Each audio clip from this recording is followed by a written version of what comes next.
But one of the things that was really interesting, as Becca and I were researching coming on, we're like, why does somebody watch OnlyFans versus porn? Because I was never watching OnlyFans. And what's the big difference? Because it's free, right? So what are they looking for? The boyfriend experience, love, it's connection. More authentic. They want to get to know you. So here's what was really crazy is we start going through the facts and the numbers, and we find 90% of the people are married who are subbing. And we're going, whoa, whoa, whoa, whoa, whoa. And so one of the big challenges, I think, of what we're trying to stand up for is just the idea of someone is coming here and they're looking for the virtual girlfriend experience. But I think about a child walking down and seeing, That's not the one there. Sorry. No, you're fine. Oh, okay, I apologize. So that kid coming down and seeing, their dad on there and the divorce and how they could break up a family. And it's very, very sad. So one of the things I like to just bring up is just, you say they love you, which I think you would say they love you, your fans. I don't think they love me. They don't love you? I wouldn't. No. I wouldn't what would say, you say? Well, I'm not a celebrity that they love. They love watching us. Yeah. I think they enjoy I would watching put back, with that whole concept of if they are married men, with a family and they're running from an issue with their spouse and they're saying, I don't want to stand up to this. I don't want to have that hard conversation. Just like the hardest conversation I ever had in my life was, I'm addicted to porn. I can't stop this on my own. I need help. When you say they love you, if you say that, if you don't say that, but do you want to show love to them, not in a sexual way, but caring about them enough to say, you know what, I don't want your family to be broken?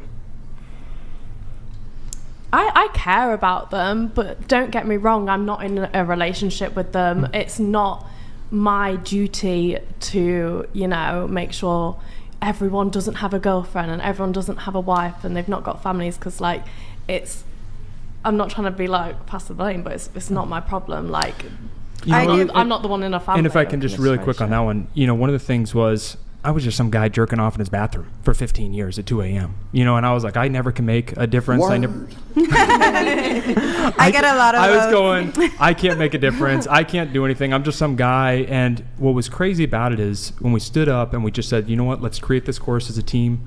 And we were helping couples do it. We said, if we can help 10 to 20 couples with our course that we made, that'd be great. And in the first year, 450 people got the course in over 25 different countries. I was literally on the phone with someone in Denmark the other day. It's like 4 days in the future over there.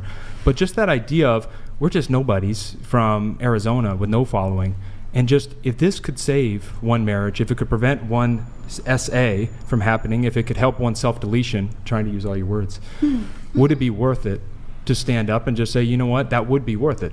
Just one of those things. I mean, it's not really, like she said too, it's not really my issue, most people who go on there have fake names and everything. They don't want to go on there and talk about their issues. It's a lot of anonymous people. We don't know who they are. And it's not my problem. Honestly, I think if a guy is buying OnlyFans, it's probably because the girl isn't satisfying her man, so he has to go out and get that somewhere else. So, it's both of their problems. It's not my issue. All I cared about is getting paid. I actually don't even think it has anything to do with if a man's in a relationship, I could be wrong on this. I don't think it's probably men who don't have any dating prospects at all who are probably the primary customers of. I give great relationship advice on my OnlyFans. Well, you have 5,000 Can we add to that, so though? I wouldn't say that. Can we add to that for a second, though? Because one of the big things when I was addicted to porn was I just felt, I would tell myself, you know what?